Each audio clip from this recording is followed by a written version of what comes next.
here, we're going to redo these rails. We've got a staple puller. This is a really good puller. Makes it easy to do. What you want to do is very carefully stick that end underneath there, pull it loose. Just put one end and twist, okay? Goes pretty quick and easy. Then you can grab your Leatherman here and pull your staples. Now this wood's quite a bit softer than a lot of stuff you guys are going to be playing with, so these are coming out a little easier. Okay, so we've got the rail, we flipped it over here, then you just want to pull this out. When you're pulling this, sometimes it's really tight. The best thing to do is to just lift very slightly on the feather strip. Be very careful you don't break this in half. But you can lift on this and pull your felt out. Again, this is really thin felt, so it's coming out really easy. But sometimes you'll lift on the feather strip and pull that out, and voila, away you go. On to the next step. Okay guys, we're going to felt this rail. We've got some tan felt here. What I'm checking right now is I'm just putting the feather strip in the rail, and we're checking the gap to see how tight this is.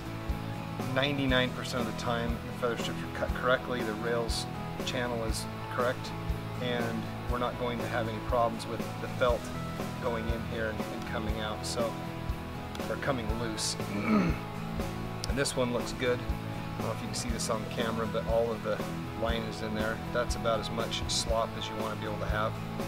Okay. See how we've got a much wider groove here for the first 4 or 5 inches, and it starts to taper down and it's nice and tight in here. This is what we want to see. That gap there is too much. So what we're going to do is we're going to fix that by actually putting some staples down through the top. We'll show you here in a minute. So what we're going to do, grab my blade here, pick that out of there. Actually got a real blade here, we'll use that in a minute. So let's grab our cloth here. This one does have a sticker on it that marks the top. So we'll put that face down. What I like to do is line this up on here like this. Grab my feather strip. Some guys will make a little mark on here to line up center. That's quick. It just takes extra time, and I think it's just as easy to place this on here. I'll pinch the fabric up and pinch the fabric and the feather strip at the same time. I'll find the channel where it needs to go, and then I'll look down here on this end, and I will make sure that that feather strip is right on the end. And with that right there, I can leave that like that, and then it's just one quick little, just a light little tap. If you hit it real hard, you'll crack it, so you want to be careful not to crack it. And now we're just going to pound this in. The idea is we want to have, you know, just an 1/8 or 1/16 of an inch, something like that. With that coming out, we'll pound it back the other way. You'll notice how I'm moving my thumb this way to steer this cloth in and out where I want it. Try not to hit your thumb, kind of hurts. One of the things you want to be paying attention to if you've got these rails on here as well, guys, is that you don't drop it onto the floor. Always make sure you either got a hand on it or stand next to it. What I do want to check is I want to just give this a tug, guys. Just pull on this and give it a good tug. If that comes loose, then we've got to take measurements, and we'll show you here in just a minute what we'll do to fix those if that starts coming loose. Okay, so we've marked this area here on the end because we can tug really hard on the felt. You'll have to trust me on this one. If I tug hard on this, I will pull it right out. It fits tight everywhere else. Right here on this set that we've kind of marked. So what we're going to do is we're just going to take our little staple gun here, and not going to go too close to the edge because we don't want to split the wood. We also want to make very careful that we put that staple right in the middle of the feather strip. That, now we can give that a good tug, and that isn't coming out. You can see I actually started pulling the feather strip out, but the felt didn't slip. So if I hold the feather strip down and tug good, it ain't coming out. Don't pound it in real hard. Now, this is a really good trick. What you want to do is when you start to trim this back, you want to make very sure that as you're pushing, you push down more so than towards you. A couple reasons. One, you don't want to cut yourself, but more importantly, if you slip and come across, you're going to cut the felt and damage the rail. So we want to make sure, and sometimes if you're not good at it, go slow. But I'm pushing down more than towards me. And then I like to pull it up as I go. It just makes it a lot easier if you lift at that and you can see that you've cut it loose. When you get to the corner, you want to take and trim this back. Let's have the camera get in here a little closer. And what we want to do is I'm going to make a little trim right here. This little cut like this makes it easier to tuck that behind the end strap or the end piece that's on here. And then same thing, we're going to do the same thing on this end. These are both corner pockets, so these get trimmed the same way. I'm going to trim that back. Another thing you can do is just scissor it real close, and once you cut it back a little bit, go ahead and cut it out. That will trim, that will sit back behind. Now what we're going to do is we're going to pick it up, let's fold it over, make sure we don't have any damage on there. One of the neat things to check is make sure that your surface doesn't have any staples or something, because we don't want to scratch the top of the rail either. So now we're going to staple the bottom side of this. For whatever dumb reason, I like to put one in the middle. Just pull it tight. With this kind of billiard cloth, you can do these tight. There's many different techniques you can use. The one that I like to do is I'll pull this up right here. I'm going to pull it straight up. Some guys, if you pull it back too far like this and put a staple here, you're going to have a soft spot up here on top of it. You can kind of see a little wrinkle there. If I pull it too fat this way, you'll see a wrinkle like this. So I want to make sure that this gets pulled straight up like that. And to make it easier, the angle that we lift as we pull this up, we kind of want to, I kind of want to sneak it back just a little bit. And the concept here is we're going to put our first staple right there, right off the edge. So you can see where that staple is in relation to the corner of the staple, of the rail rather. Now what we want to do is keep these staples, we're going to stagger these down, and we want to keep them closer to the edge. What I'll do is I'm just biting off a little bit of a wrinkle here on the edge. I'll just continue to bite this off as it goes down, and you want to place those, you know, if you can place them symmetrically. We want to make sure we're not having any wrinkles. We're almost there. We only have that much to make up. And of course, load your staple gun before you get started. That's always a good idea. Outtakes, we call these. So you got your staples handy. Let's put another one there. I'm still working it. You can see I've still bit a little. And I also notice there's no wrinkles in front of my staples, all the wrinkles behind, and everything looks good there. Now with these, I'm pulling moderately, not super hard, but not loose. And then what you want to do is just staple these down about a little more than a staple width apart. Some guys do it more, some guys do it less. This is definitely adequate. We're going to bring this down, and I'm going to stop about right there and sneak to the corner. Again, this is an end rail. That little sticker identifies that that's supposed to be the top of the cloth. I'm going to pull that back. Same thing on this side. Staple here in the corner. Now we're going to work it back, and this time, you know, you can pull it tight and just keep biting that off so those are behind.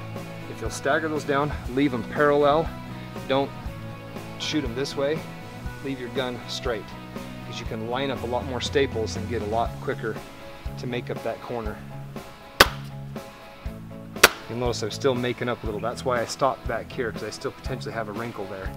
But we're going to fix that right there. So we're done stapling this. Now what I'm going to do is, what I like to do with my staple gun, just for sake of sheer time, is I'll turn it around backwards and I'll hold it between my legs.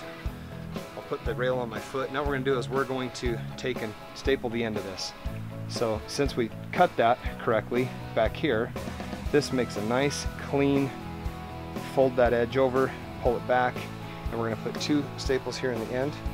Where you want these, you want them close to the hole here. We don't want to block the hole, we want them close so we can get to it. And careful not to ever put a staple too far out here, because if you shoot it, it's going to shoot out the top of the rail. That can be bad as well. So let's hit that side. We'll flip this over. Again, I like to set that on my foot. This time we're going to roll it this way and shoot it left-handed, which I'm not as good at, but it works fine. So put two staples in the end. Okay, so we've got our center pocket here. This is the center pocket, so you don't have to stop back. You just want to staple this one right out to the edge. Go ahead and pull it tight. Put one right out there on the edge. Go ahead, work yourself back down here. One of the tricks that I do when I use this too is I use my thumb as a stop, so I know where my staples are at. But if you use your thumb, let's stop there. Notice I'll put that staple gun between my legs to hold it rather than set it down, and I have both hands free up here to do what I need to do. That's a really good technique to do this faster. So I got both hands. Now that I've got that where I want it, I can grab my staple gun, drop my first staple, and then I can just do it with one hand. Again, guys, we're just stepping it down, one step at a time. You'll notice I'm kind of pulling this way as I work the last little pieces out of there. If there was a hint of a wrinkle or something like that, let's say, I probably should have made one, but let's say there was a little wrinkle right here, you can always just pull it up in here, put a staple, put an extra staple in there, and away you go. Now to finish the end on a center pocket piece, what we're going to do is I trimmed this back just like we did on the other one. So what we're going to do is we're going to take and fold this, and one of the nice things that we like to do is fold this back. We're going to fold this over, and we're going to make this nice and tight right down the line right there. And I'm going to pinch it. We're going to put 2 staples in the bottom. Now we're going to pull this back, put a staple here, and put a staple there.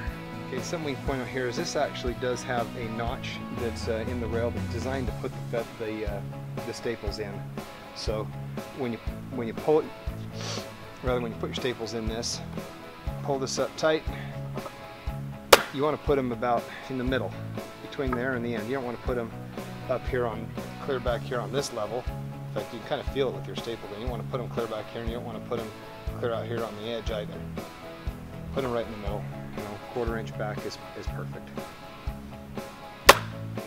And then one of the things you'll notice with this style of cloth, this is a championship cloth or premier cloth, leisure, it all pretty much installs the same way. If you're doing a Simonis or a speed cloth, if you do the same technique I'm doing right here and you staple this far apart and you pull as hard as I am and put it right next to your thumb, you're going to have ripples and wrinkles all over this thing. It's going to look horrible. Just for trying to help you a little bit out, if you're going to ever do Simonis cloth or speed cloth, the technique is different.